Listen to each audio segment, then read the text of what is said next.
Joining me now, retired Major General Randy Manner. He endorsed Kamala Harris for president. General, thank you for being here. That phrase, I wonder what your immediate thought was when you hear the enemy from within. I mean, the vice president took that on quite forcefully tonight, talking about his threats possibly to use the military. What was your take and reaction? So, first of all, the vice president is correct. You're correct. While he's not in office, he cannot do anything to harm Americans directly. If he was to be the commander-in-chief again, everything changes. The Supreme Court has given him immunity, and the threshold for turning the National Guard into his personal police force is quite low. As long as he has a consenting governor, he can authorize the funds to pay them as the commander-in-chief, and he can use the National Guard almost in any way that he wants. And most Americans don't know how very easy it would be for an unhinged president to use the military against our own citizens.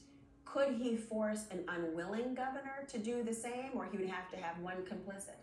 So it's easy if the governor is complicit. If it's an unwilling governor, he could consider using the active duty. There are so many things that could be done because these are areas where sane men don't go. It's basically the guardrails of our democracy. The rule of law prevents civilian leaders from going where they should not go. But President Trump is not like any sane leader. One of the common pushbacks I hear when anyone sort of opines about the prospect of him using the military is they say that you are undermining the military. You are not giving them enough credit. They would not perform or follow an unlawful order of any kind. What do you say to that? So it's very important to understand that the President of the United States, he or she selects all the officers for promotion in our military. Congress, the Senate approves those nominations, but it's the President who does it. So under Project 2025, it is proposed that he's going to require the equivalent of a loyalty oath, or they call it an interview, of all 3- and 4-star generals.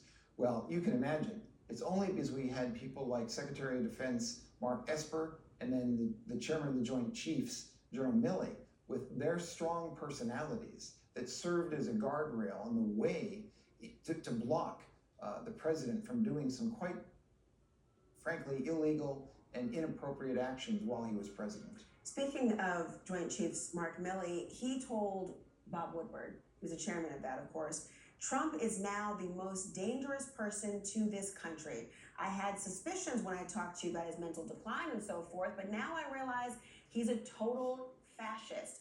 This is a stunning statement from somebody of such high ranking. Yes. What does it say that someone like Milley would vocalize this and believe it?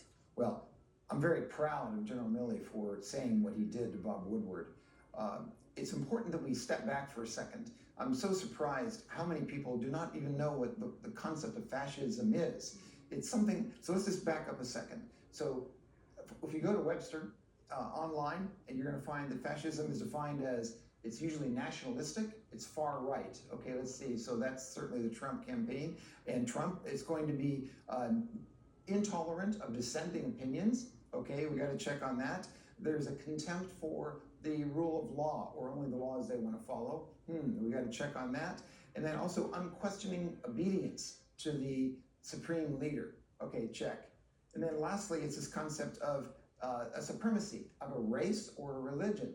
Well, check, check. White and Christians are the backbone of his people. That is actually the definition of fascism. And I encourage your viewers to look it up themselves and draw their own conclusions. Well, Mark Milley, extremely well educated. He's very articulate, very smart man. He and I worked together in the Pentagon many years ago, literally person to person for a long time. If he, as the chairman of the Joint Chiefs, is calling the president a fascist, I am so proud of him for breaking that barrier to speak to the truth that he is. The challenge is, because most MAGA Republicans, and please understand, I am not referring to Republicans in general, but the very far right, the hardcore, they don't understand what fascism is, The reality is they are, in fact, fascists themselves by the definition. And here's the sad part. The people who vote for Trump, they don't realize that they are also supporting a fascist. And that is very bad for our country, and it's done out of ignorance in most cases. It's a very sad state of affairs that we have a fascist running for the president of the United States. General, it's stunning on two fronts. On the one hand, so often we are surprised with good reason when there is a crossover from military personnel and others to talk about politics. And there's a reason there is distance from there.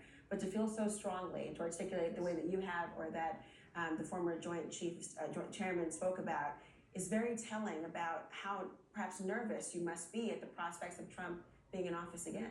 That's absolutely correct. As a commander-in-chief, he's the only president who's ever called our military and veterans suckers and losers. Which, of course, he denies. Of course. And I actually respected General Kelly for his integrity as well, to report it as it actually happened, backed up by others. I think this is also very important to remember that I'm an apolitical all of my life. Right. I'm part of an organization of over 1,000 generals and admirals and ambassadors and senior enlisted leaders who support Vice President Harris and Governor Walz. We have been apolitical, and it is very difficult for us to be able to speak up at this time, but we must. General, thank you so much for joining us this evening. It's a pleasure. Thank you so much.